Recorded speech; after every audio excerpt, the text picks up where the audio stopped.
got this feeling. You got a problem. I got this feeling. No way to solve them. Everybody, everybody, everybody got the problems. Their problems.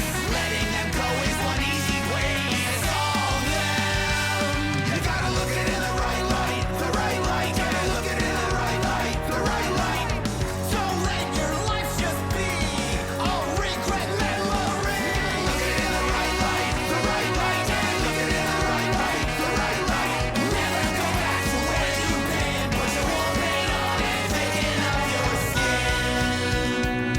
Your skin. Your skin. You let it thicken up your skin. Your skin.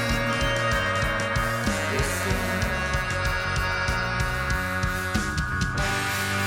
Don't get stuck in the fog of the past. The future, man, it's really coming fast. If you see it in the right light, open up your eyes. Open up wide. You can see for miles and miles and miles and miles and miles. You can see for miles and miles and miles and miles. Everybody, everybody, everybody got their problems. Their problems. Sometimes you just gotta run in circles to solve them. So you better get on the road to the show. I got something fun too. These just came in the mail today. Oh, that's Really sick. Nice. Yeah. So Are you guys gonna have CDs in vinyl hand. for? Yeah. Yep. Vinyl Excellent. arrives on Thursday to Chuck in Chicago, and Boo and the boys are picking that up on the way out there. So like literally everything's coming together at the last second. We got the inserts today. I got stickers today. Flying by the Got seat of our pants. merch today. Yeah, we got the merch today. New t-shirts. So yeah, we're good. Yeah, I love the artwork on that album cover. I don't know who did it, but props to them.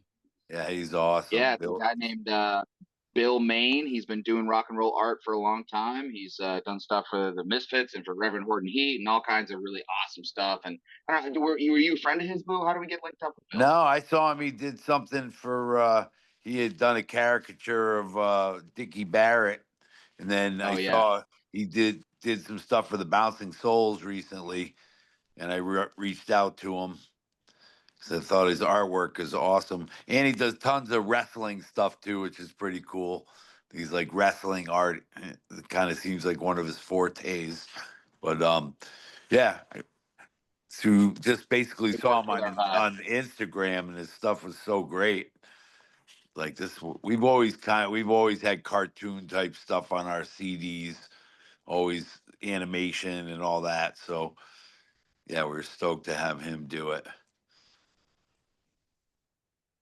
Yeah, that's pretty awesome because it turned out it fits the theme. It feels like there's a theme for the record. We're already getting this stuff. Should we introduce everybody first? Yeah, we Jess? should. So hey, this is Jess with Skagazine. I am here sitting in my car because my whole block just lost power, but we're gonna get this done. I'm here with my co-host Eric and Punk Rock Ryan. Say hello. Hey everybody. Hey. Everybody. And we are here with two members of Brunt of It, Boofish and Nic. Welcome. Yep. What's up?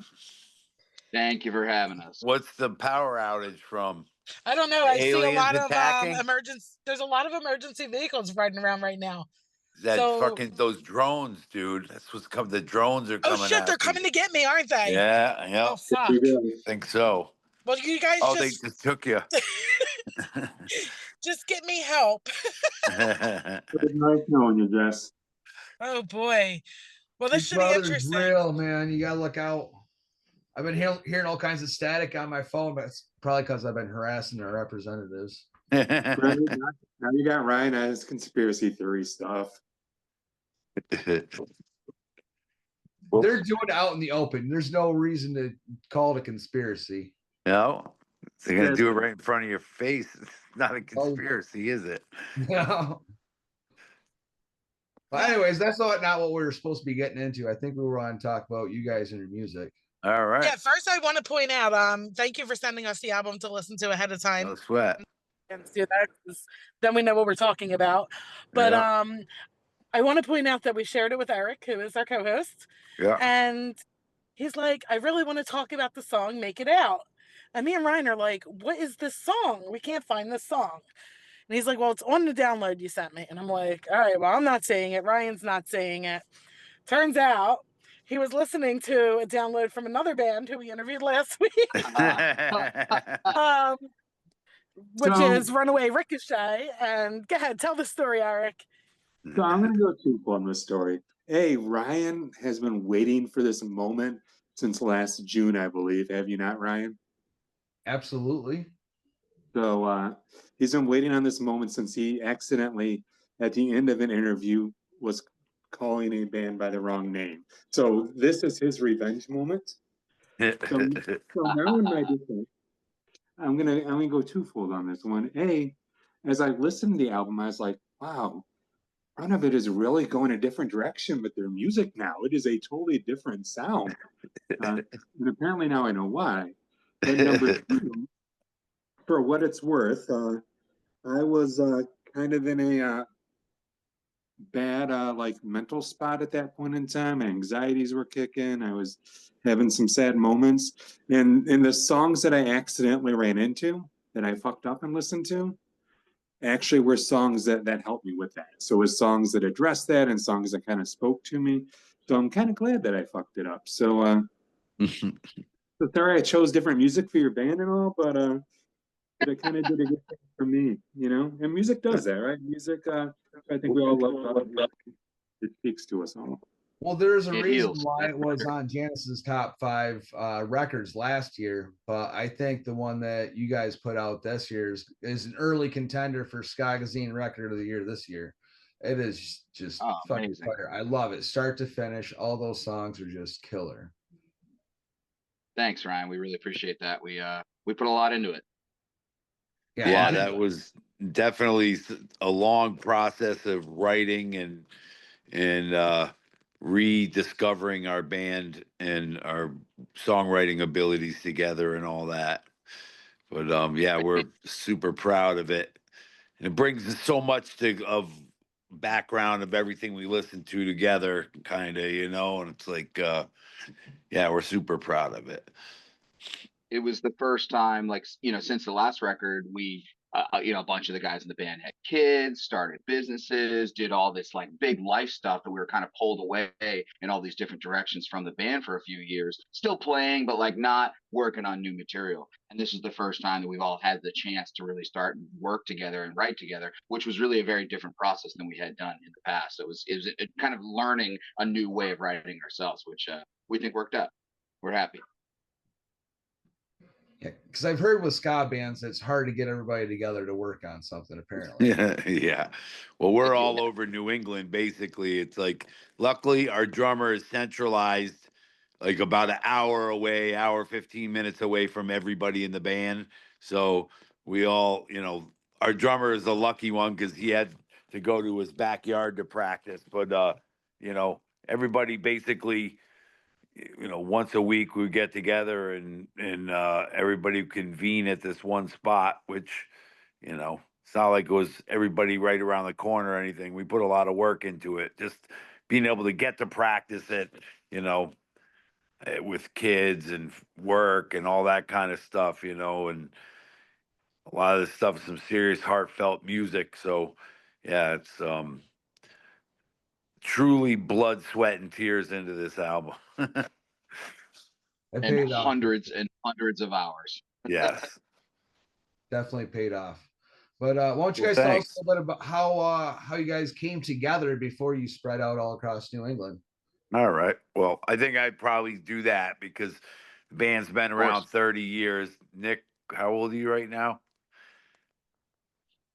40. All right. So Nick was 10 when the band started. So I lived out in San Francisco.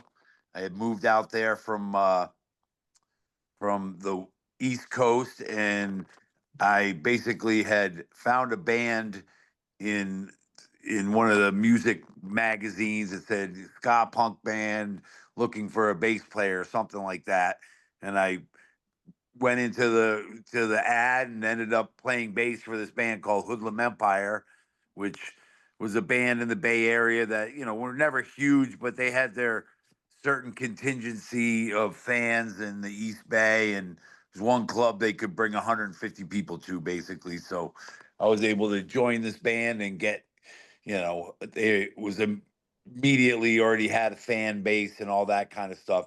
And I got in the band because the bass player from Hoodlum Empire quit and went to Skank and Pickle. So he was like, he moved on from Hoodlum Empire, and there was always like there was always like a big rift between the bands because of that. But I was in it for around 2 years, and basically in that 2 years, the singer of the band, long story short, there was all kinds of different episodes. And this band, we opened up for, we opened up for No Doubt. We opened up for Voodoo Glow Skulls back in the day. And like back when like No Doubt was playing 200 capacity shows. And, so they definitely had carved their niche. But Rob Rock, the singer of Hoodlum Empire, and one day he just never showed up to a show. And, we've never seen him since. And it's like, I don't know, it's been like 30 some years. He just walked out of the house one day and never came back. So that band, he was the biggest part of the band. He wrote all lyrics, he's you couldn't replace him in the band, basically.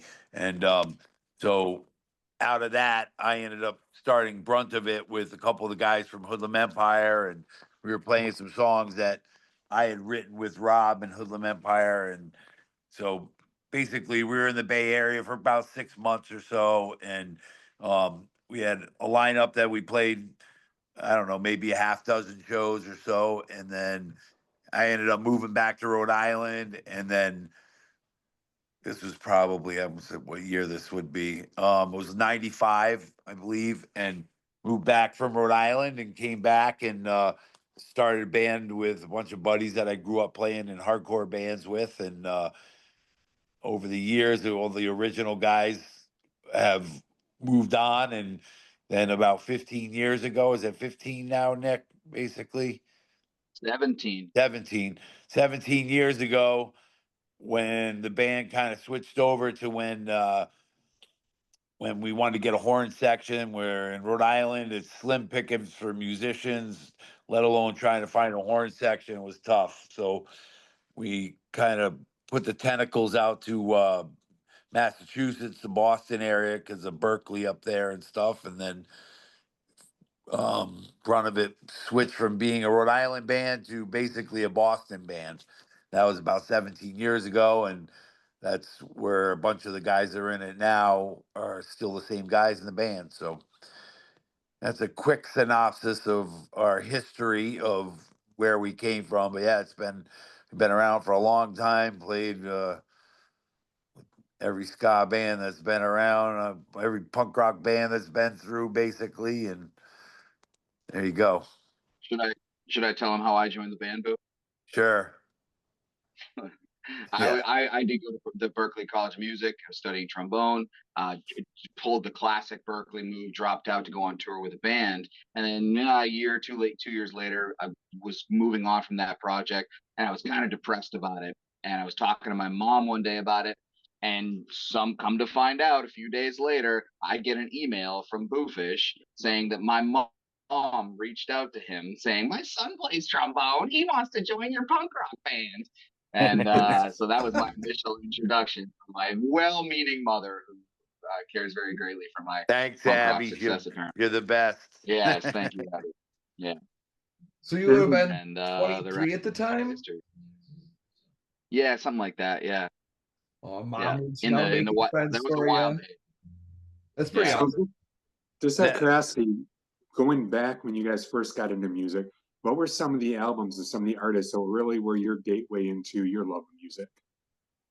Myself, Oh my like, I can give you a quick, I grew up in big radio era, so I hated everything that was on the radio, all the bullshit that was sent at me. And then when I discovered like the Sex Pistols and the Ramones, and uh, eventually getting into the Clash. I mean, the Clash basically is what set me on my path musically for life, between reggae hybrid with punk rock. And, you know, I saw the Clash actually in Cut the Crap tour a long time ago.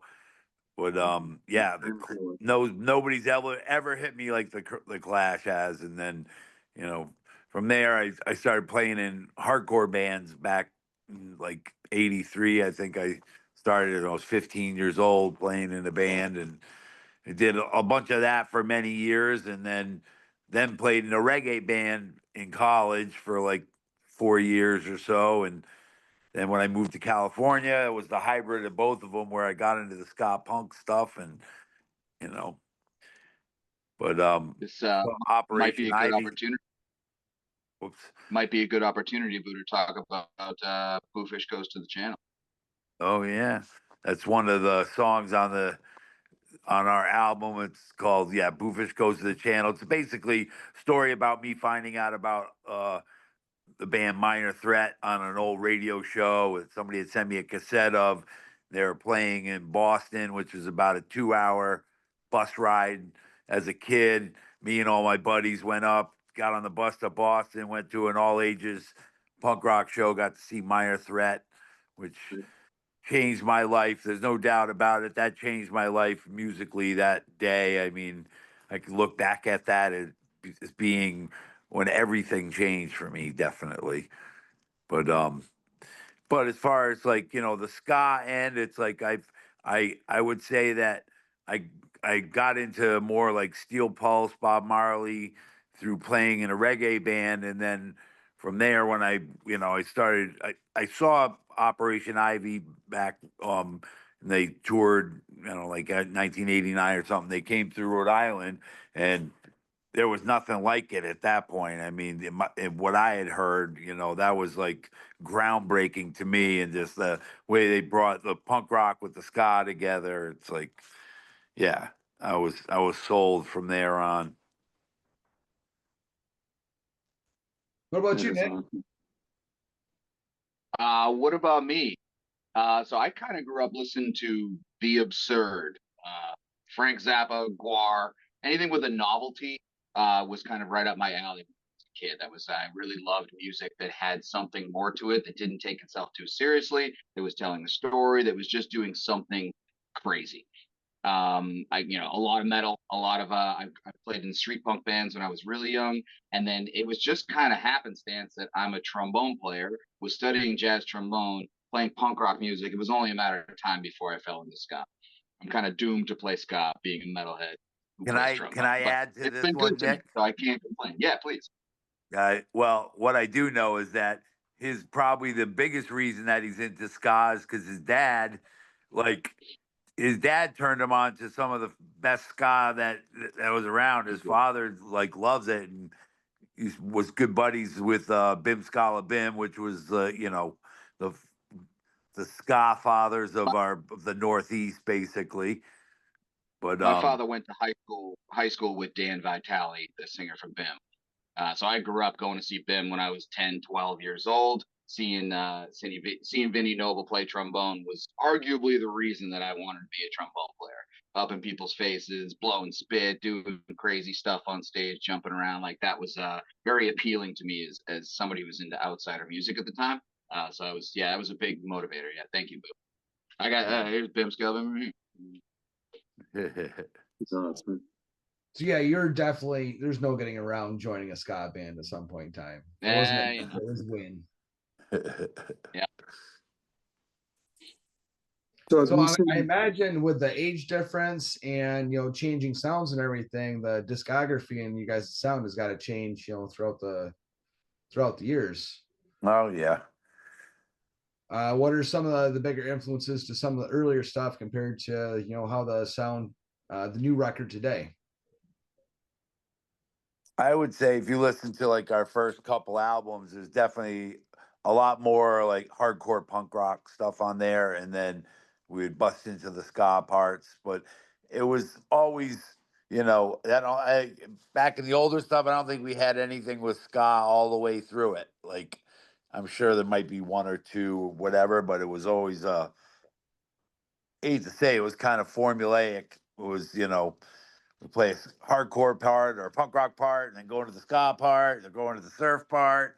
But yeah, but I mean, it's something that wasn't a ton of people doing like the kind of stuff we were doing, I guess, when we were starting to play it. And but over the years, I think we've kind of worked our way into our sound, and there was always the guitar melodies, which guitar melodies are easy to mock with horn melodies. They're kind of the same. We had two guitars for a while, so one of the guitar players would be playing the melodies, which is basically a horn line. So Yeah. it kind of made the transition easy at some level in parts.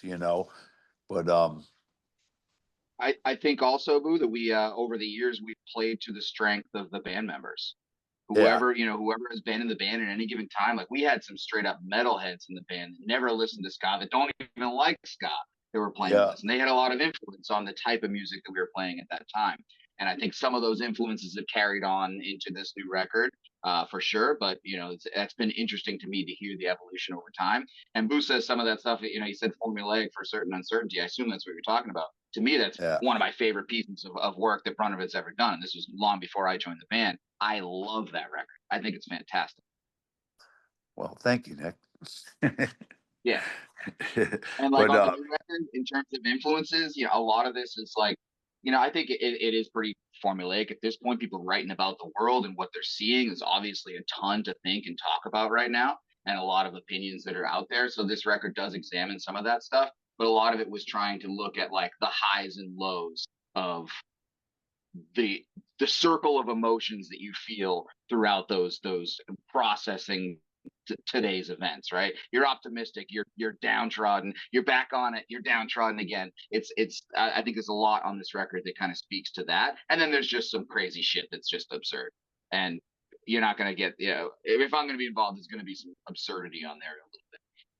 Sometimes to Boofish's Grishin, but he puts up with me, so I appreciate it. How long has the current lineup been in place?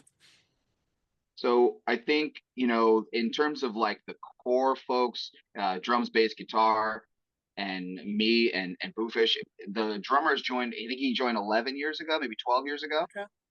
And then our Chris, our keyboard player, he's kind of the more recent member to the band. He's been playing with us, what, two years, Boo, something like that? 3 years? yeah, about maybe a years? year and a half, probably, I think. Time is I crazy. don't know. Time is Chris going is so quickly, it's impossible for me to even conceptualize it. Chris is a working musician by trade. He plays in 3 or 4 bands. He's doing lessons. He's doing every little thing under the sun to keep himself busy and employed by playing music alone. So he plays with us as much as he can. But he's been a pretty steady member now for 18 months or so. And then this tour, we do have a hired gun on sax, our main man Luke Goslin from a bunch of different bands. But Spring Heel Jack, he's been playing with most recently.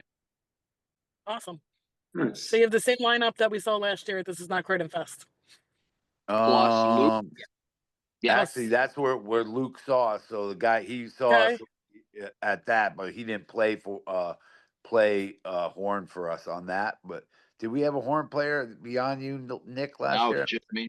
It was just me. Yeah. But Luke decided that night. He said he saw a sign in the stars. He's like, I'm going to play with this band. He told me that the other night. Like, he's really happy to be with us. Yeah, it's great. Awesome. All right, Ryan, you can take it back. The ska community, which I feel like is always a pretty big part for Skagazine. We like to talk about kind of how we came together, because we all met at ska shows or loving music. We wanted to support what we love and support the bands that are putting their heart and soul into all this. So what has the ska community kind of meant to you guys? Well, we've definitely always, been an outlier at some level, because, we're not playing like the formula type of, I don't know. I mean, I would say that as far as the community, we've always had a lot of support from it, and it's made getting the music out there to people easier than if it was just like we're a punk rock band or say we're a rock and roll band. It's like it's a lot more tight knit of a community where, you know, people are seeking out that genre of music. There's like, you know, every area has its you know, has its scene basically, and it's like, you know, it's as tight as of a scene. Like it's not going to be spread apart as much as like, you know, there's a punk rock scene or a hardcore scene or like there's so many different splits of a scene in a lot of areas where ska's a little more specific, and it's like it's all people that are, you know, pretty much like-minded. Everybody's, you know, trying to make a better world and trying to keep people positive, and you know, in days like now, it's like it's definitely needed. To elaborate a little bit, I think we've made a lot of friends in Skagazine. Been a lot of people who've been very supportive and helped us out, and we in turn feel like we've done our part to help a lot of people out as well. That said, as Boo was kind of saying, you know, we always do feel like we're a little bit on the outsides of the ska community because we are a little bit different and we're not for everybody. And I'm fine with that because I'm not right. To be perfectly frank, we didn't write this record for anybody else. We wrote this record because we felt that we needed to write it for ourselves. Hopefully that translates over to other people, the people that are going to enjoy it. I hope that they do. Don't get me wrong. But at the same time, I wrote it for me. I fucking love it. So like, if everybody else likes it too, that's just the icing on the cake. I feel like that's where the best albums come from, honestly. It has to be for you. I mean, you have to have fun doing it. It has to mean something to you.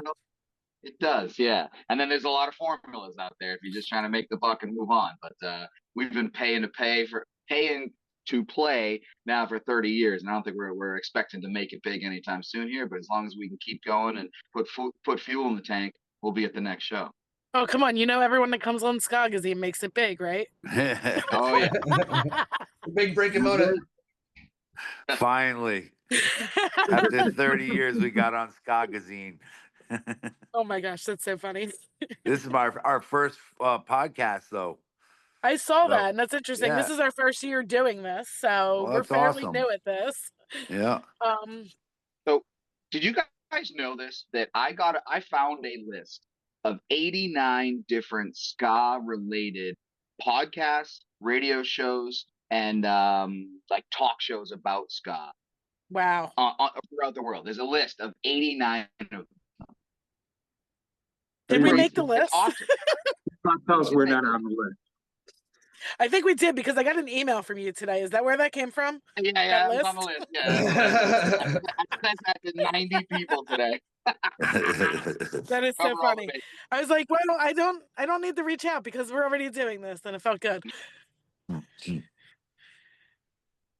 But yeah, to kind of backtrack to the record, I did want to talk about some of the songs on there. We got a segment on here called Brain on Ska where we dive a little bit more into the lyrics. All right.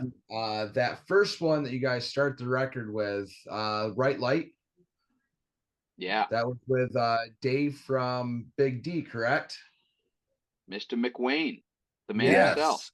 What a great song to start off with. That song just hits hard. I love it. Well, I think we talked about before about the cycle of emotions as of late. We kind of, you know, that there is some down songs on this. We wanted to start off at the high point and then kind of revolve a little bit. But yeah, that song is actually interesting. That's probably the oldest song of this new batch. We actually started writing that song over 10 years ago. And we only had a vibe to it. We had a sax line. We had a few different parts, but it was just kind of lingering in the ether for a long time. And we were starting to write this new record. We're like, all right, we got to pull that out. But we always had that little lick in the middle. Got to look at it in the right light. That was the only thing that really existed beyond the rest of it. So, and I just kind of ran with the lyrics on that one about trying to be optimistic, about seeing problems and seeing no solutions. But if you look at it in the right light, you know, it might work out for you. Originally, it was supposed to be about like a song in a dark bar, and like you're interacting with another human that you might not otherwise interact with. But hey, if you see him in the right light, it might be good. as Dudley Moore would say, of course you can't depend on that light, but you know. I like how you talk about running in circles, solve your problems sometimes too, though. Yeah. That's at the end of the day. Sometimes that's all it takes. Get out a little aggression and you maybe feel better. Yeah, it was like a month that I'd been to a ska show, and I finally got to make it to one on Saturday. And being in that circle pit was like therapy for me. Yeah. Exactly. I get a little itchy if I don't see live music. At least once every other week. But I actually agree with you on that one. What was just out of curiosity? I know I'm interrupting because that's my thing. But what was the last show that you guys went to, or one of the last shows you went to that you weren't playing at? Who do you go see? I saw last. Oh, go ahead, Boo. I could tell you. I think the last show that I went to was probably the Aquabats, and that's because I can take my son to. My son is a huge Aquabats fan. He's 8 years old, and my stepdaughter loves them too. And I believe that was the last show I went. It was probably about 9 months ago or something, but it was a show that I can love and go and see, and my kids love to go see them. So it's the duality there. And he's not even going to boast that we're kind of we've made some friends there, so they put us on the list, which was very, very nice of them to do. That was okay. I forgot. I went to him. I cheated on my kids. I went once without them because we went right after practice. I forgot. I never told my kids that I went to go see them that time. They'd have been pissed at me. My kid gets pissed at me anytime I go to see the Suicide Machines without him. He gets so mad. Well, it's definitely I grew up going on all ages shows on Sunday and Saturday afternoons, all through high school, junior high school. I think it's great upbringing, music is bringing the kids around the music. You can't have anything better. We do usually like to bring up the all age shows and the kids and what your message is to them and that kind of thing, because I know I'm bringing a kid up in this scene. He's been going to shows since he was 3 years old. He's now 9, and I love bringing him along. He has a great time. Yeah. I mean, I tell you, it's like, there's definitely. I brought my son to a show that we played, and he got to hang out in the band room with a guitar player's sons and Nick's nephews, and they felt that the whole rock star street treatment, like, oh, they loved it. They said unbelievable. They had the best time. I think it's a shame though too how many shows are now becoming 21 and over, 18 or over. Like, I mean, I was going to shows when I could drive a car and I was 16 or 17 and going to shows. And I think that's, like, personally, you get a love for music at a earlier age. And I mean, it's definitely where it started for me. It's like just being able to. Back then, it was all ages shows were just starting. They didn't really have back in like the 80s. It wasn't like a normal thing where a club would open in daylight hours and have bands play, and that was all at the beginning of that stuff. But I mean, it was definitely a big part of my upbringing. But you have to think about it as far as all ages shows. Or nowadays, it's probably more of a financial thing. It's like you're not getting anything out of a bar, and ticket sales are usually going to the bands. So there's, it's got to be a club or a promoter that is actually doing it from his heart that wants to do it, because there's not going to be any money to be made in it. It's true. Yeah, but I mean. So Nick, what was the last show you went to? My last show I went to, like I said, I'm kind of a metalhead, so I went and saw a band called Uncle Acid and the Deadbeats. They're from the UK, a Black Sabbathy band. I went and saw them do their tribute to Italian giallo music last weekend at the Somerville Theater, which is a beautiful old theater here in Boston. So seeing that show at that theater was quite the event. It was great. Awesome. You were about to tell a story, were you not? Oh, we were talking about the the all ages contribution, Yeah. how we feel about that. I think being in a ska band, we played probably more all ages shows than a lot of like the punk rock bands and hardcore bands that Boo and I have played with, kind of on the side. It does just the genre is a little more accessible, I think, with the head counts. Hmm. But I do have a story about an all ages show that we played that apparently I left quite the impression on two very specific people. The first of which was a young kid. We were, what do you say, Boo? 12 years old, 11 years old, young Something kid, like, and yeah. this was, we were opening up for Big D and the kids table down in Connecticut, and we were rocking our set. I thought we were playing pretty great, and the whole time I see this kid right in the front row looking up at me with his mouth on the floor, just totally into it, rocking out, really having a great time. And I tend to, at some points, have these few little stage antics. And I had jumped off the front of the stage with my trombone in hand. I got right up in the kid's face, and I kind of like grabbed him very loosely by the shirt and just pushed him back a little bit, and then played a trombone solo right in his face. He loved it. He was loving it. He was dancing. He was having a great time.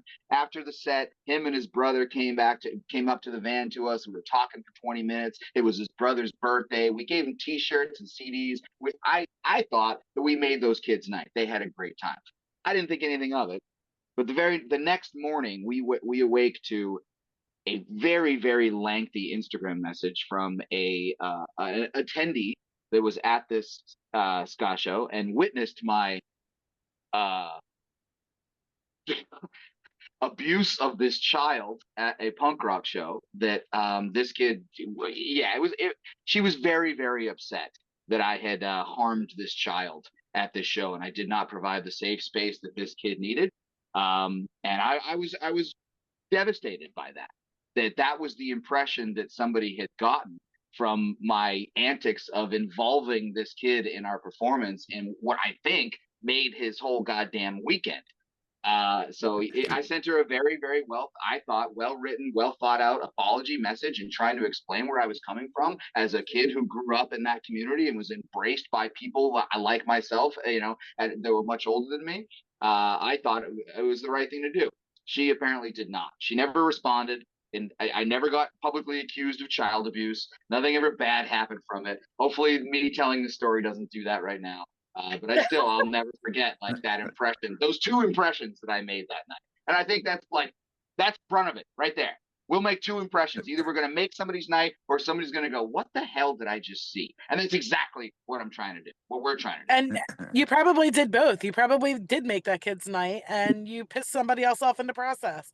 But guess what? He Yeah, probably remembers that, and it's probably a core memory for him. Like, I oh hope well, so. if I she mean, He might forgot be a about it, trombone player someday. They came he back might with their be. parents. He might be. But the two brothers and their parents came back to see us another time. So after Yeah. that show. So I don't think it wasn't the parents who were pissed. It was just some random. Right? The random lady was wrong in the scenario. Yes, absolutely. Something Just so we very all agree similar there. happened to my son at the Backyard Superhero show. Gary, I'm going to say his name because I will. It was Gary Mastriano from Backyard Superheroes. Came up and did something similar. He was playing in Ox's face and like razzling with his hair and like pretending to beat him up and jumping on him. And on the upbeat guy who works with Gary was like, how dare Gary attack that kid? He was joking, but it's a similar kind of thing, and he loved that moment. So I'm sure this other kid did as well. They Of love course. attention. Yeah. And that's another thing about all age shows. I don't know that kid played music, but maybe he did. But for kids who are playing music growing up, I think it's very encouraging for them to get out to a show, see what the artists are doing, and interact with them. And when Yeah. the artist interacts with back, like that encourages them to continue what they're doing. And one day, the people who are currently playing in the scene are going to be too old. They're not going to play in the scene anymore. We need to keep it going. Yeah. So That's it. Start 'em I find young. it very important. No doubt. I feel like there's an underlying message at a ska show for him anyways, because there's a different type of energy there. Like I've been to classic rock shows and punk rock shows and hard rock shows. You might have a pit every now and again breaks out, but you don't see people dancing and skanking the way that you do like at a ska show. Yeah. And for kids to see like, hey, these guys are just acting like fools, and they are having the time of their freaking lives. Like, it's not, you don't have to be too cool to dance or to have fun. Nope. One big family. Unbridled enthusiasm. 100%. You can't slow them down. Even at Croydon, we were just talking about Croydon before we started. You know, there were, how long did those bands play at Croydon that day? It was like 8 hours of music, and people were, the same people were dancing from the first band to the last band. It was and probably it's going to happen again. We cannot wait, can we? We are super excited for Croydon. It's my favorite weekend of my year, every year. Oh, and we are sponsoring this year. It's All gonna be right. interesting. We're actually doing interviews in that green room, that, you know, that fishbowl looking room with all the windows. Yeah. So we'll have to hit you guys up there too to talk. No doubt. Yeah. Anyway, we just totally hijacked your brain on ska segment, Ryan. Yeah, you want to continue? Totally. Ryan, do you have any other songs you'd like to talk about? Well, I was still talking about Right Light. And Eric just jumps right in like, no, that was the longest really rabbit message. Trail. Yeah. There is a really good message there about how your perspective makes your reality. Yep. Because I mean, if you got to be able to see a silver lining in things in order to survive in the world that we're living in right now, I think. You can't always choose what happens to you, but you can do, to a certain degree, you can choose how you feel about it and how you let yourself feel about it. I think that was kind of the message that we were trying to convey with those lyrics.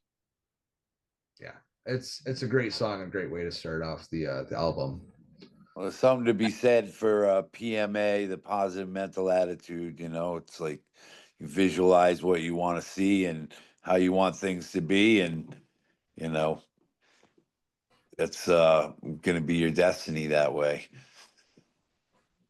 Yeah, I actually had to study Clement Stone when I was going to school to sell insurance. Yeah. Yeah. It beat the power of PMA into you every single day. Could be worse. Oh, 100%. Next one I wanted to get into was Frequencies. I feel like that's another song that has a really good message there. Boo, why don't you take that? Boofish wrote this song. So yeah, well, Frequencies. I just started reading about, you know, basically the song started out as, you know, there's harmonic frequencies that music was written all in a certain. Right now, we listen to music in the 440, which is a tuning that is like a norm through the world, basically, but up until that's only been happening for probably the last, I don't know, 100 years or something. Before that, they had a different tuning, which was, I think it was like 438 or something. It was just slightly different, but the tuning of the norm where they changed it, where it's really you can't hear it like very easily yourself, but it pulls everything out of harmony and makes things dissonant, they say. That, and so with the started reading about this, and there's all kinds of different frequencies in the world that have healing frequencies and, you know, all kinds of different stuff. But basically, you know, Earth is based on frequencies, and yeah, the lyrics came out of that, where, you know, we're setting our own frequencies by the way we're dealing with hate and love around us, and you know, it's unrealistic where everybody in the world is going to get along, but we all have to kind of do what we can to make the steps towards it, to live in some kind of harmony, and you know, the harmony of all these frequencies. Yeah, at the end of the day, I feel like we all have more in common than what we have different. Yeah. As long as we're willing to understand and find ways that we can relate with one another rather than compare with each other, you know, it makes yeah, finding that harmony a lot easier. Yeah, and it's like, you know, there's people that have vested interests in keeping us fighting with each other, you know, and it's like we gotta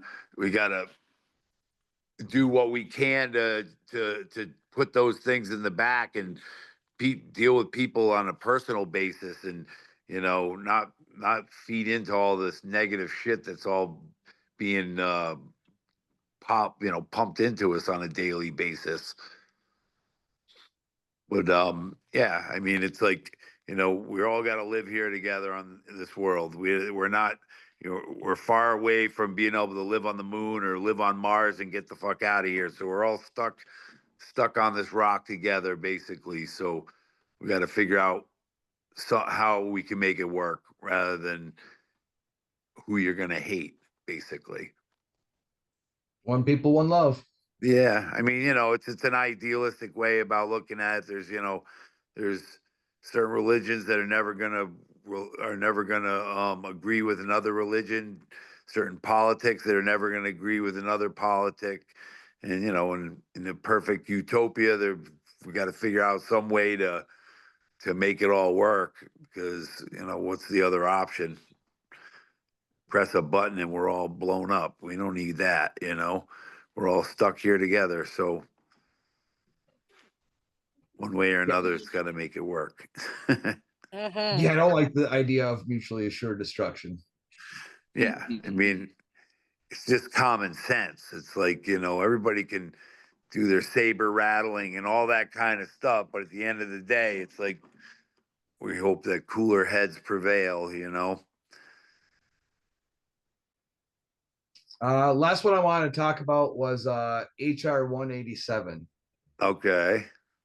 I feel like that one's pretty deep. It's got a pretty Yeah, those are lyrics I wrote a long time ago, and it's like it was a different version. It's called HR's Homeroom 187. It's basically talking about, you know, the whole epidemic of, you know, the school shootings and and it's just a basic you know, where we've gotten to, and it's a sad net effect of what's going on, you know, and it's like, where does it start? You know, there's all kinds of different places to blame, from video games to parents to teachers to whatever. But it's like, you know, at the end of the day, it's a shame that it's happening. But yeah, that's I'd be remiss if I did not add politicians in there as well, Boo. oh yes, no, politicians are all great. No, yes, but yeah, I mean, there's agendas involved, all that kind of stuff, you know, and it's like these lyrics we wrote this song. I don't know, I wrote it. It's one of the first songs that was a Brunt of It song, and then when we were writing this album, it was like the lyrics are, you know, 100% as you know, working with what's going on nowadays than it did 30 years ago. It really hasn't changed, you know. And that was about the time of Columbine, I would assume, because that was like the first of that type of incidents, you know. And I think I assume, you know, it was a long time ago, but I think that the lyrics were written with the whole Columbine thing in mind, you know, and you know, nothing's changed, unfortunately. But what was that, like yeah, 97, 98? yeah, it had to. I would think I wrote that album. That song probably was right. It had to be right around that same time. I can't remember when it was, but yeah. I mean, that the lyrics were definitely about that, because I mean, school shootings and stuff, you didn't really hear of before then, you know. Yeah, but yeah. So I work in trades, so there's a lot of Republicans that I work with. A lot of guys are hunters. They're avid, you know, members of the NRA, so on and so forth. I try to get them to look at everything through the eyes of the kids, because they don't let them know when they're going through these drills. They don't say, "Hey, this is going to just be a warning, so you know, no cause for alarm." They just shut shit down. Yeah. Every time they have these drills, they really have to think like their lives might be in danger. Yeah. We're setting kids into a fight or flight scenario on a You're regular traumatizing them every time we have these drills. But Yeah. that's okay for a norm, that we put them through this, as opposed to having some type of active legislation written. Yeah. I remember when Australia had their shooting, is what, like, God, it was close to a decade ago, I want to say. The next day, the prime minister's, banning fully automatic weapons. The next day. Yeah. It was what, 23. We had a school shooting nearly every week, I want to say, at least. Yeah. Yep. It is absolutely terrifying as a parent. Absolutely fucking terrifying. Yeah. And I can only imagine how it is for a child. It's awful. Guns are Then to have to go through a drill like that, not knowing if it is real or not real, it's like, yeah, some scary thing that we didn't have to deal with when we were young. Mhm. And neither do the people that are making these laws, Yeah. and setting these standards and these policies in place. I don't think that they're putting themselves in the positions of these kids. Yeah. Nope. I mean, reality at the end of the day, guns are the leading cause of death for children in the United States. And we can argue till we're blue in the face about why that might be, but it's still the gun that's pulling the fucking trigger, or the gun is being pulled, the trigger's being pulled. For sure. Oh, children today, don't you crack from this insanity, 'cause things are not the same as I remember them to be. I remember them to be. I remember them to be.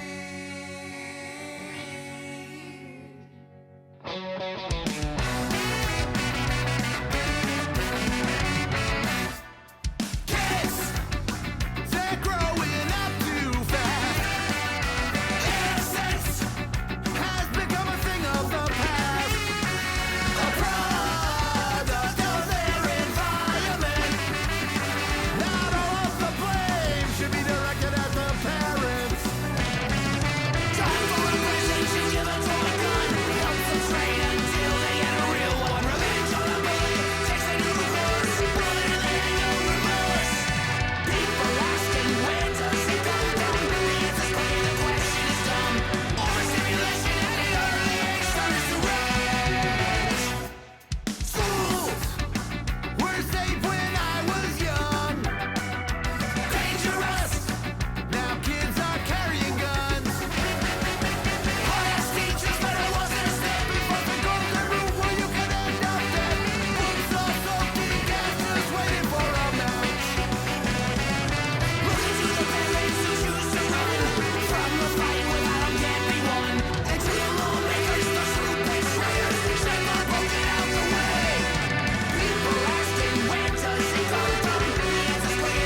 When we talk about shenanigans, don't go for trauma, Eric. Okay. No. Okay. This could be the worst transitional moment I have ever done on this podcast. So, you've been touring, one of you, for at least 30 years. What is a rememberable memory, a crazy moment, something funny, nothing that's ever traumatic that's happened? But what is the tour story you remember when someone's like, hey, tell us the tour story? Well, we've had some crazy times in New Orleans. We've been down there for a few different Mardi Gras. And yeah, I mean, unfortunately, the one story that I probably want to tell the best, I probably shouldn't tell. I'll tell it. All right, you tell it. So I'm not going to say who it was because that would be incriminating. But we did have a member of the band that's he was a little crazy at certain points. And you know, when you're on Bourbon Street, as you do, at a certain point, yeah, there might be a gentleman's club involved. And you know, we all went to the gentleman's club at 8:00. It was pretty early at night or whatever. We had an hour's worth of fun or something. But at one point, this guy had disappeared. We lost track of him. And we were done. We were like, let's get out, let's move on, let's go on with our night. We left. We're walking up Bourbon Street, and probably 45 minutes goes by, and we still were not hearing from him. Finally, he starts blowing up our phones, and we say, "Yeah, we're at this block. Come meet us." So up comes this guy running up to us, and apparently he had paid an exorbitant amount of money for a service rendered in the back room of this gentleman's club establishment that might be too unsavory for your listeners to hear. But let your imagination. You want details. Yeah, no detail. But he had paid a lot of money for a service that he was less than thrilled about. But in that moment, as he's explaining it to us, he says, "But dude, I got this $150 bottle of champagne from the club." This, and right as he was uttering these words, $150 bottle of champagne, this guy trips on the sidewalk and drops the bottle of champagne, and it shatters all over the place. So what does he do to correct his misfortune? But report his bank card stolen first thing in the morning and say that none of those transactions were him. And he was smart enough to do it that he actually got away with it, committed bank fraud on tour, and got all his money back for that rendered service and broken bottle of champagne. So that's a memory that sticks out from New Orleans. Wow. I don't know. I guess he knew how to cover his tracks. So the result of the story is that somebody ripped off a sex trade worker. That's what I get out of the story. No, the sex trade worker got paid. They ripped off the bank. Fair enough. Okay. I would. No, we would not. I do not advocate for ripping off anybody, including sex workers. But bank, I would agree. Oh goodness. But I mean, I think the rest of we have a lot of stories about breaking down on the side of the road. We traditionally have toured in vehicles that were maybe less road savvy for the mileage that we were accomplishing on those tires. But yeah, we got a lot of stories about breaking down. That seems to be a common story for bands. We had a converted airport vehicle that we converted to be able to. It was like a shuttle bus kind of thing that we converted that 8 people could sleep in it, bring all our stuff, and it was called the Cannabus, which was basically our mascot for many years, and brought us to lots of shows, lots of marijuana that was smoked inside of it. Did you always scream "all aboard the Cannabis" before you got on? No, I don't know how that even came about. But yeah, that was people knew we were coming to town because you'd see a big smokestack coming out of the top of it. That was when it was to be a rebel smoking weed. Now it doesn't matter. Everybody's legal everywhere. Oh, but not here. So at Croydon Fest, we can all be rebels together. Oh yeah. There you go.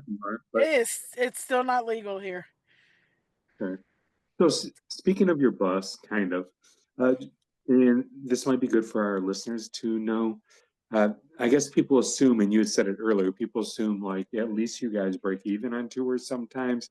And in reality, when you guys go out and do this out of passion, are you guys making money or are you losing money? Oh, Did we definitely say we losing break money. even? No, I think we said losing If we money, but did, I'm that just was a giving you a lie. point.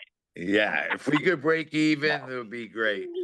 We look at all this stuff as vacations. You know, we all work. We all, you know, putting out an album once every, 10, 15 years. It's like we're doing it on our terms. And it's like, I had a son late in life. I'm 56 years old right now, and I have an 8-year-old son.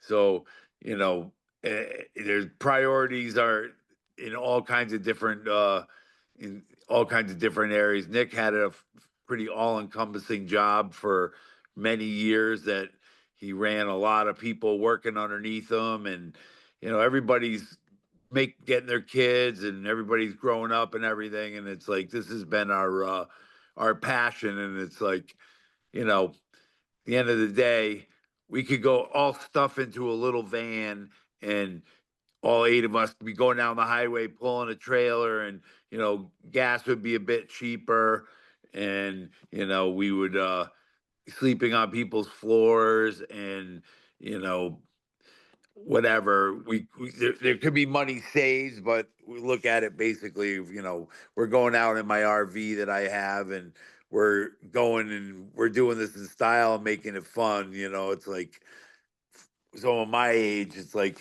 I don't want to be sleeping on anybody's floors, and it's like it's a tour for me. We're looking at it like a vacation, and it's like, you know, we hopefully are going to break even. Gas prices once we get to California seem like they're going to be pretty high, and that's like where the worst of it all goes, because it's like with my RV, we can sleep everybody in the vehicle, so we're not worried about hotels and stuff like that. And it's just, but just basic, you guys go and buy groceries, it's like all across all across the board. It's like everything's expensive right now. Trying to make any kind of money on tour, you know, we're not bringing 200 people to a show. It's like we can entertain any crowd. I know after this many years that we can play in front of anybody and they can find something that they like about the Brunt of It. But, do we're not bringing 200 people to our shows, and it's like,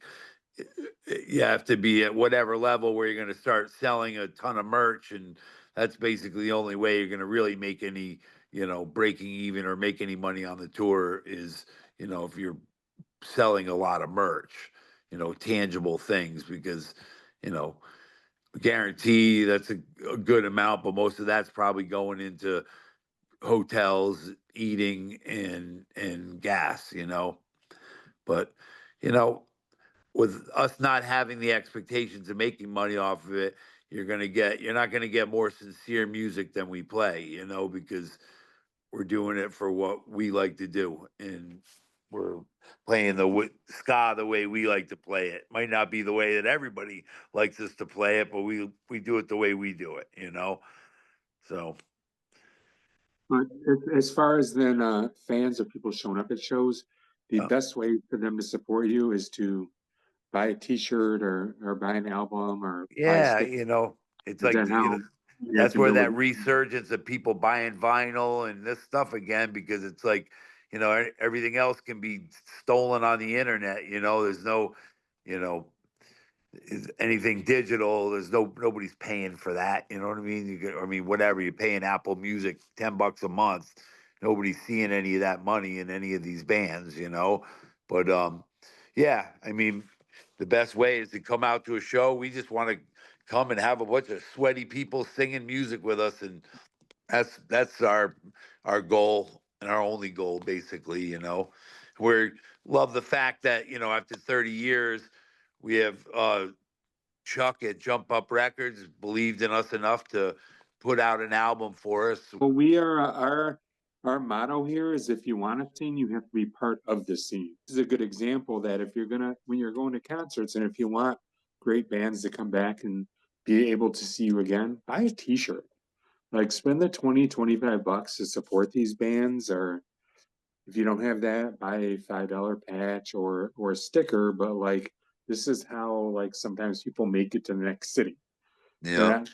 I'm assuming you're not staying in, as we talk about, not staying in like 5-star hotels and eating crab legs for fucking dinner every night. You're sleeping on floors and you're just playing because you like to do it, right? At 56 years old, and I'm still doing it. I'm doing this because every time I stop playing music, there's something empty in my life. And it's like there's nothing like playing in front of a live crowd and having people sing along lyrics that you've made up and, you know, dancing to music that you've made up. Like there's nothing beating that, you know, and it's like, you know, there's so much in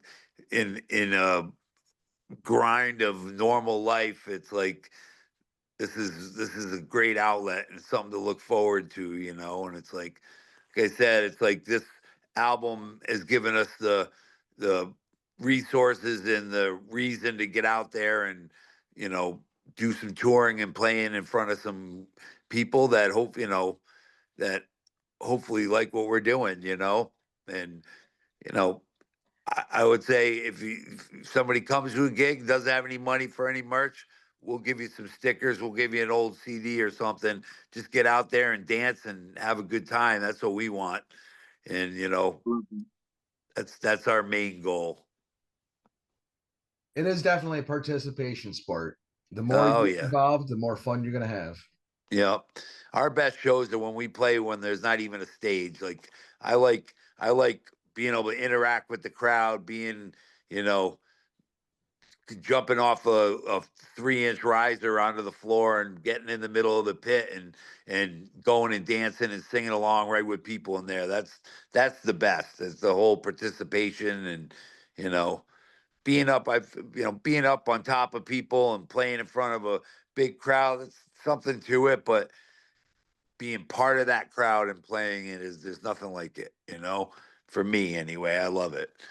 That's why we've always played like we played tons of basements and lofts and DIY spots in Boston over the years. And it's like that's where we've always felt as comfortable as we could be, you know. It's like um yeah, just being part of it basically. And music, in all honesty, music saves people to be part of a scene and to be able to go to shows and be able to interact with bands. Like that is life changing. And I think that folks who are involved in scenes and go to shows and have created a community, like they feel that it's almost like their own little utopia in a fucked Yeah. up world that's going on around us. It's our Friday nights where we can be in a safe spot with people who love us and hang out with bands who are passionate, and then Monday comes and we deal with that. But Yeah. it definitely, I think it's mental relief for a lot of folks. Yeah, it's definitely something that, you know, like I said in that song, it's called Boofish Goes to the Channel. It's like, it's basically the whole meaning of that song. It's like started that community I saw in like these old hardcore shows back in, you know, when it was a very tight knit, small community. All these people, you know, making their own t-shirts, like, you know, with a marker or whatever, and going and get with all your buddies and going to a punk rock show on a Sunday afternoon. And like, you know, the kind of thing that, you know, they're all like-minded people that are there. If you're going and doing that, you know, you're going to find your tribe basically. And, you know, it's I still have some of my best friends in life are people that I spent those afternoons with when I was 15, 16 years old, you know. And I'm a big proponent for it. Mm. So, before I get into categories, I want to know where your favorite place to play is. Where is my favorite place to play? Besides home, because home's like always, right? So outside of your hometown. Well, the most beautiful place I ever played was in Newport, Kentucky, and this in this church that they have that they converted into a music hall. It was unbelievable, like such a beautiful place. great. The crowd was great and everything, but that was definitely uh, a beautiful place to play. I can't remember the name of something Revival Church or something, but as far as our favorite place to play, I would say, um, what would you think, Nick? What would be the most I home like. place? I would say like a Midway Cafe. I love I the would, shows at the Midway Cafe, but I hate the sound there. It's terrible yeah. to play there. Actually, it's a cool vibe. I like the Middle East in Boston. One of the very few, and Boofish mentioned another club called the Midway. One of the very few clubs still independent left in Boston. So we love those types of places for sure. Places Middle that East also has they have like a downstairs part of their club that's like huge capacity. Then they have like a 200 capacity upstairs club, which we played both of them multiple times, and yeah, it's always a great place to play, and the owners have done everything they can to keep the place from turning into condos, and it's like you're constantly hearing about it being sold, and they're going to tear it down. This is like one of the oldest institutions musically in Boston, that like the Boss Tones did live albums there. It's just like great. It's a great place, and you know it's great that we the like owners venues with are. legacy. What's that? We like venues with legacy. Yeah, but it's great that these owners are really sticking their guns, trying not to, get rid of the place. It's like, it's tough when you're in a big city and you have all these people breathing down your neck trying to buy your place for some reason or another. But yeah, hopefully that doesn't go anywhere. All right, so I guess we are playing categories already, because what categories really is a round of rapid fire questions. It has nothing to do with categories. We just like ska puns. Okay. So Are you gonna ask about Janice, farm animals? what? Farm animals. Are you asking the farm animal question? Well, we'll see. We'll see, Eric. We'll see. I want to explain. Janice, one of our co-hosts, usually pulls from a deck of cards. I ain't making a deck of cards. I'm just going to ask what I want to ask based on what I want to ask. All So, right. both answer with, I guess, the first thing that comes to mind, which I feel like some of these questions, oh my gosh, I shouldn't have smoked. Anyway, we're going to start. Okay, so do you want me to She's take over? Scott or No, Ray. no, I got it. I got it. If you could collab with any artist, ska or non-ska, who would it be? Mike And I want an Patton. answer from both of you. Who? Mike Patton. Oh, okay. Really? That is awesome. That is an awesome answer, actually. Is somebody he's very wide all over the map. He's got some ska in his discography that I think is super interesting. I think he'd be a fun musician to collaborate with, and he's often known for collaborating with a lot of musicians. So some of my other favorite musicians are notoriously assholes, and I wouldn't want to collaborate with them. So that would be my answer, Mike. Yeah. So Mike Patton, if you're listening, Mike, yeah, if you're fucking listening, hit up Nick. He wants to collab. Let's go, Mike. Let's go. How about you, Boofish? Oh boy. Who would I want to collab with? Fishbone. Oh yeah, Yes. I like it. Yes. I'm showing up for that one. I mean, I'm showing for yours That's too. been one of my favorite bands since high school, basically. I love Fishbone. I'll always love Fishbone. They've gone in every direction and every incarnation, but there's nothing like them. I'm with you on that. They're gonna announce a tour tomorrow morning at 11:30 Oh, really? with Less Than Jake and the Suicide Machines. Yeah, Oh, wow. a summer tour. It's gonna be great. And apparently they're making some stops on some of those Warped Tour dates, which are pretty sad if you look at the lineup. Oh, yeah. Pause. It's sad for us old people, but it's not sad for a younger generation. But it's like Punk in the Park is the old Warp Tour, basically. Yeah, like if they're you look saying at that. all the Punk in the Park stuff, it's all the good times of Warp Tour. Now, when you like look in the whole list and not recognize one of the names, and that's Yes. what I'm looking at. Like the ones that Camp are happening. It's like, Pennsylvania. The couple at the top, I know what they are, but then way beyond me. Anyway, I got my next question. Did you write these down or are you making it up? No, I mean I have them in my head. Where's the weirdest place you ever woke up? Ooh. The weirdest place I ever woke up. I got an answer to that. One time I was touring with a previous band, and we played at this place in somewhere in upstate New York. I don't remember what it was called. I know I do remember what it was called. It's called Popeyes in upstate New York, a real shithole of a dive bar. That we played this show. We definitely drank too much, and the bartender the entire night was saying, "You guys can stay here right at the venue. There's an apartment upstairs. You can stay there." And I don't recall going up to this apartment. But when I woke up in the morning, I opened my eyes and I was in the shittiest bedroom that I've ever seen in my life with a man that had to have been, I'm not trying to fat shame or anything here, but this man was 600 pounds and naked other than a tiny little thing over his sensitive areas, and 47 cats in the apartment, and there was 27 litter boxes, and this man was sleeping right next. I was from me to 2 feet away from this guy, sleeping on his floor next to him, having never met this guy, didn't talk to him the night before, no idea who he was. Apparently he was the resident of this lovely apartment, and I got up and out of there as quickly as I possibly could. And apparently I was the only one that slept in that apartment, not knowing where the rest of the band slept on the stage downstairs in the broken glass. And I don't know how I ended up there, but I'm glad I made it out alive. Nick, did you count the litter boxes? Because you went 47, which is a very certain 47. number.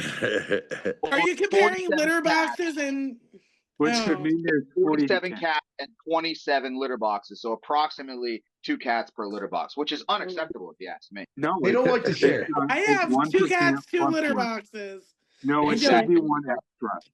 So it should be 47 cats, 48 litter boxes. It should be. But it was not. That was not the proper ratio in this place, and that sets the tone for the smell and the ambiance that this apartment. And Jess, Nick, I have a question about your answer to my question. About litter boxes? How the hell did that not make the crazy shenanigans tour stories? When I think of shenanigans, I think of good memories. Okay. That was not a good memory. We did say no trauma. Yeah, Eric that was a trauma. Chainsaw Massacre tour trauma event, if I say so myself. I'll tell you the weirdest place nobody was with me, so nobody else saw the horrors that I saw alone. Well, no, that guy was with you, that 600-pound guy. Yeah, but I'm not calling him. I hope he's not a listener.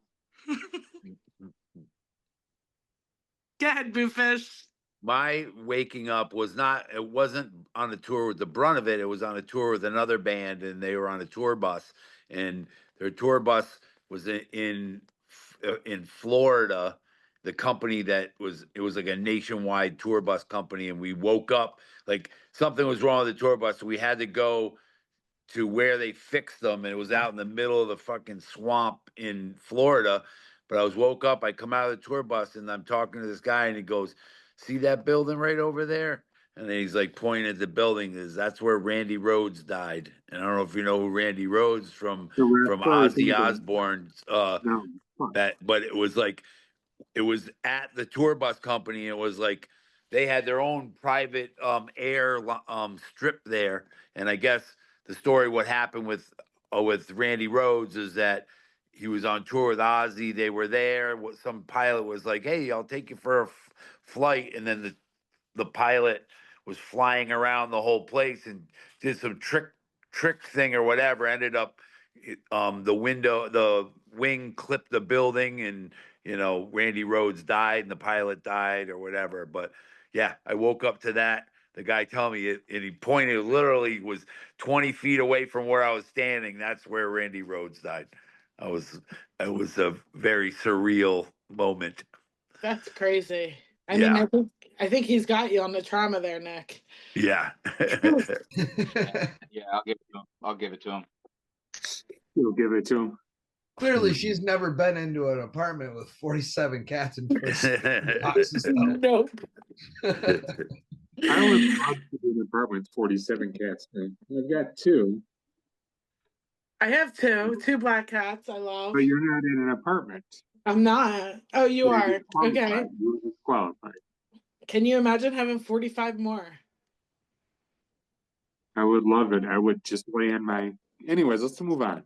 Oh, speaking of animals, if you could be any farm animal, what would you be and why? Yeah. That was for you, Eric. Thank you. For Eric. You keep getting me because my name is Eric. It's Boop. Everybody knows me as Boofish. Who's it? Which Eric are you talking to? Eric, right? Oh, I'm asking Eric Brunt of It or Boofish and Eric. Nick the question, but our co-host Eric loves that question, so I asked it for him. So what kind of farm animal would you be, Eric? Oh, he's asking you, co-host Eric. Yes, I he want is. to be a fainting goat. I was gonna say fucking goat. I would have said goat. You know the fainting goat? So have you ever seen those? Like, yeah, they have a goat and they're like, you can scream at them and they'll just like, they'll immediately like faint. Over. Yeah. They play possum pretty much. Yeah. Yeah, This I is saw those fucking before. I amazing. thought they were freaking cool. That's what I want to be. How about Best you, answer Nick? ever. Say fainting goat, Nick. This is an absurd question, you guys. It's co-host Eric's favorite question. It is. But farm animals are traditionally caged in some way, shape, or form. They're in pens. It's not like you can have all the freedoms of being an animal, right? Don't make this deep and sad. Oh, I gotta make it. He can. Fuck.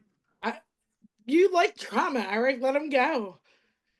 I think I would have to go with a pig, right? Because the age-old expression, happier than a pig in shit. Like, if I could just roll around and shit all day and be happy, like, I wouldn't do that now, but if I was a pig and I loved it, that's probably it. And I could, I think that's a pretty good answer. You couldn't get much meal for happier. everybody. You couldn't get much happier than a pig in shit, could you? That's true. We've had 3 people answer pig so far, and they were all different answers or reasons. And I'm intrigued by it. The other fun question that's along those lines that we have is, would you rather have a 10-foot duck or 10 no, it's a horses? It's a horse-sized duck or 100 duck-sized horses. Would you rather have 100 duck-sized horses or 1 horse-sized duck? When you picture this, I want you to picture like a rubber duck, not a real duck. Jess. Yeah. Did you say horse-sized dick? I said duck. Just Duck. making. I'm not gonna lie, that's what I heard. Nobody The wants first a time duck. I heard the question, I heard the same exact thing too. But it is a fun question, and I like people to explain why they would pick one over the other. But remember, when you're picturing the ducks, they're not real ducks. They're like rubber ducks. Oh my! What do you mean? What do you mean they're like rubber ducks?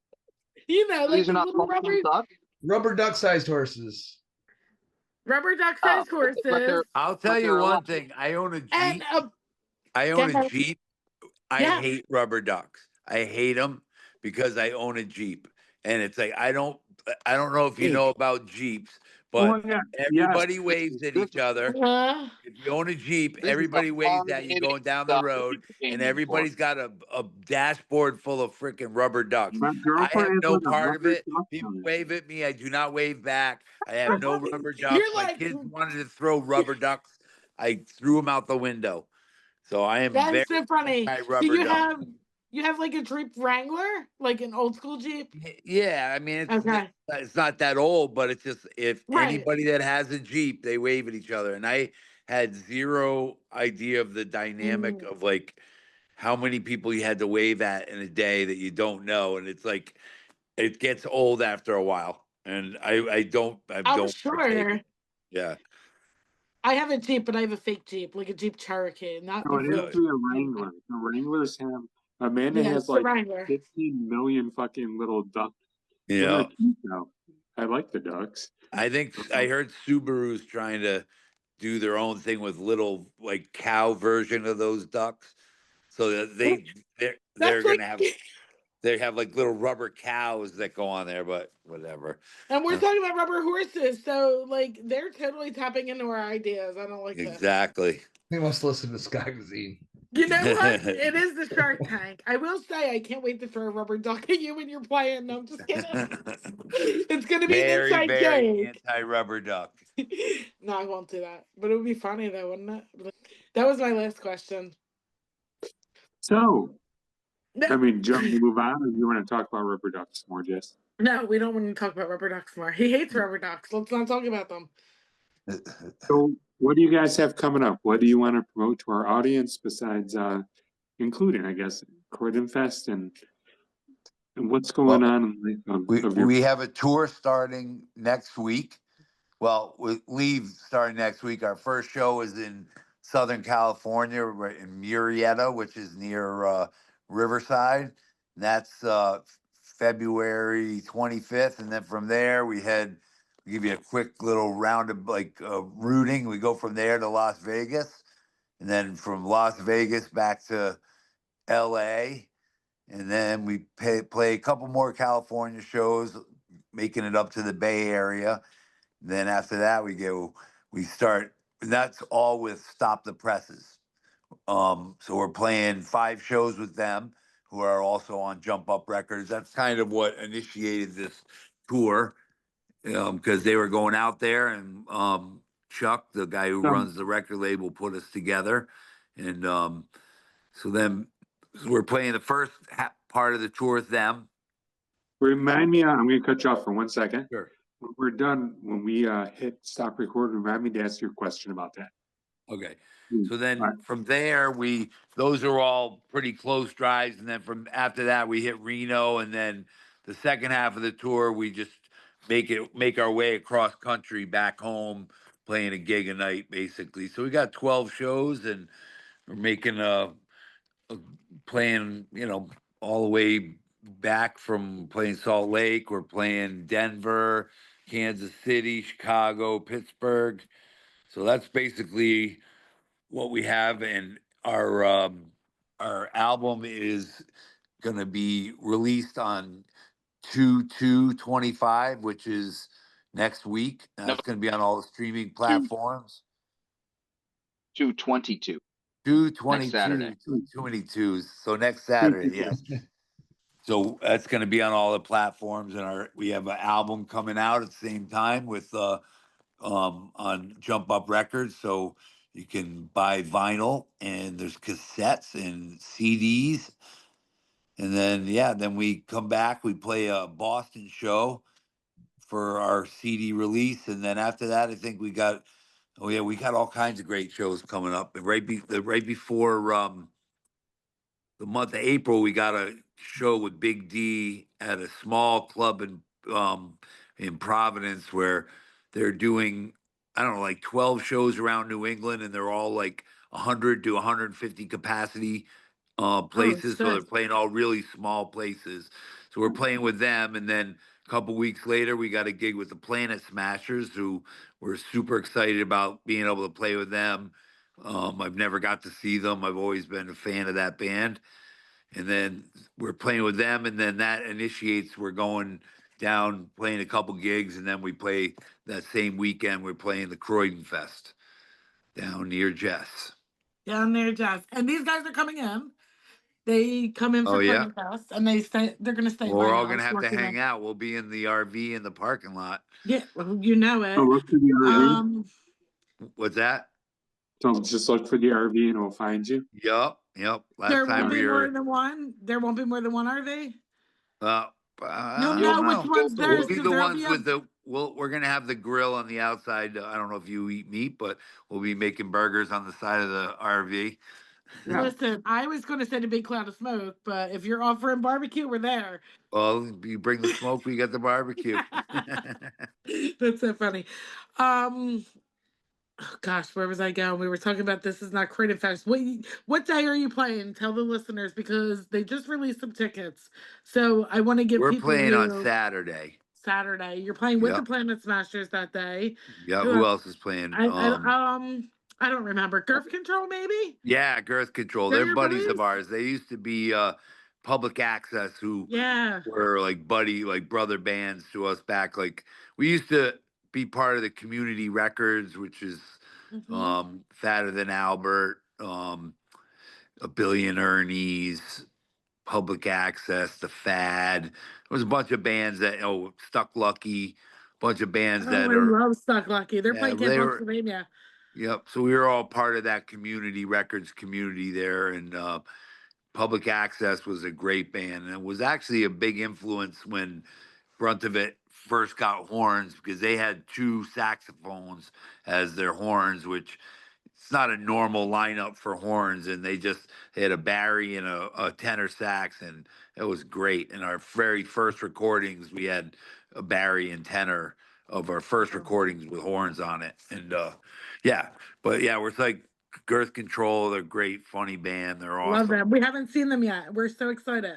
Who else is playing that? Big D's playing that day.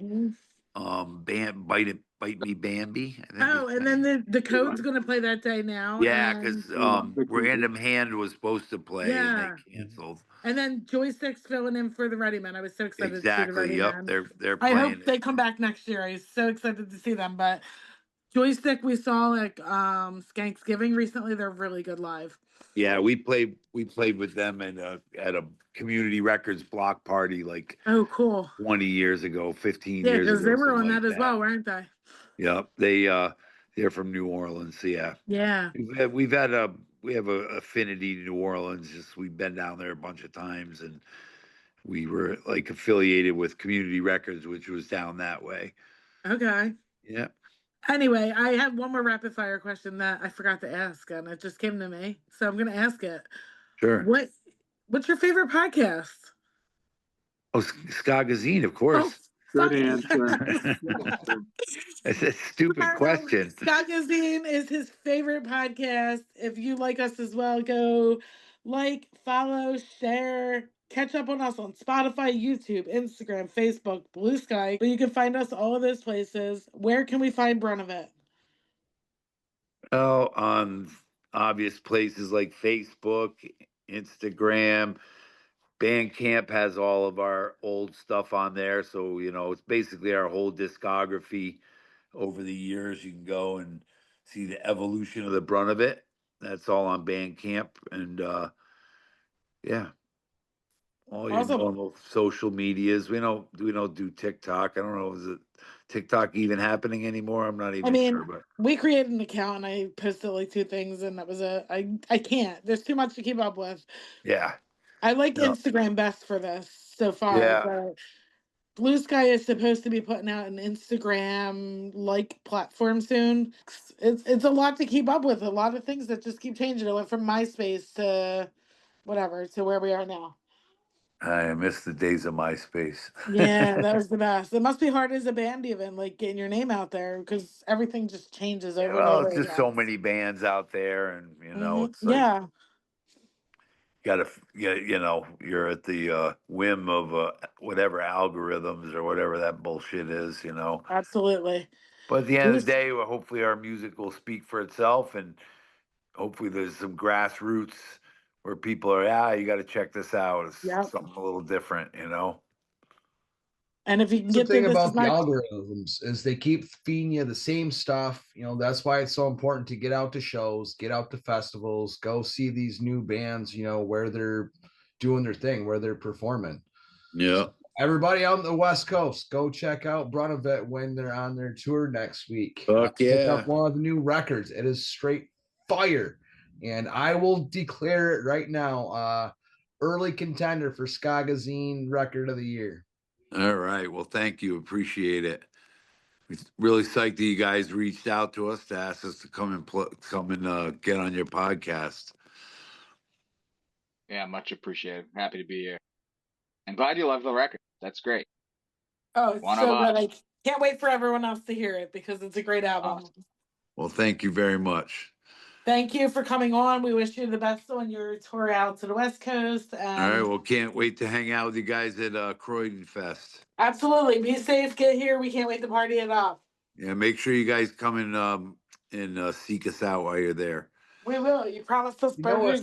We like to remind you that if you want to have a scene, you have to be the scene. Get out there to a show, support your local bands, your independent venues, your bartenders, buy merch, buy vinyl. Really get out there and be part of the scene, because if you're not, there isn't going to be a scene. So be the scene. That's what we like to share. Yeah, they got to grip onto reality. Yeah. All this virtual stuff is fleeting and doesn't mean much shit. It's like it's the personal meeting with people, seeing the bands, being there in person means a lot, and that's the stuff that you're gonna hold on to. All right, well, you heard it from Boofish. You got to get out there in person. F the virtual reality bullshit. Get out there, have fun, and Skagazine's the best podcast. Good night. Yep. All right, guys. Thank you. Thank you. Thank you so Awesome. much for coming on. We really appreciate it. All right. Really have fun on your tour. tour. Tell my Thanks, Stop the guys. Presses people that I love them and have fun. All right. All right. Bye-bye. Bye-bye.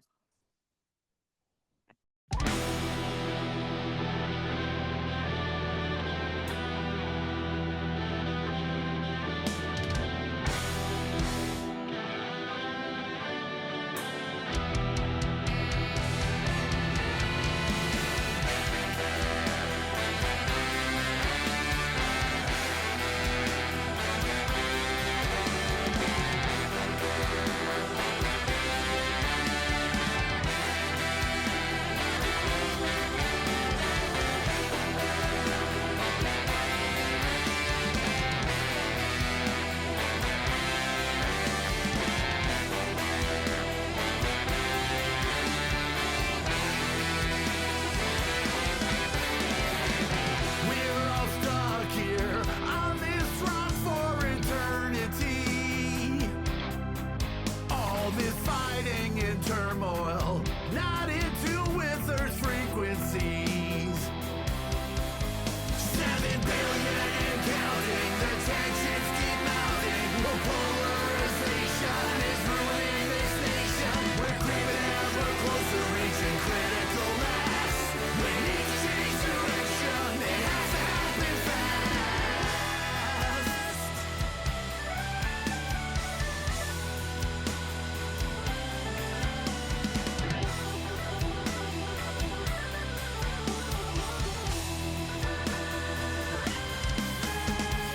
Too much hostility, feeding this negative energy.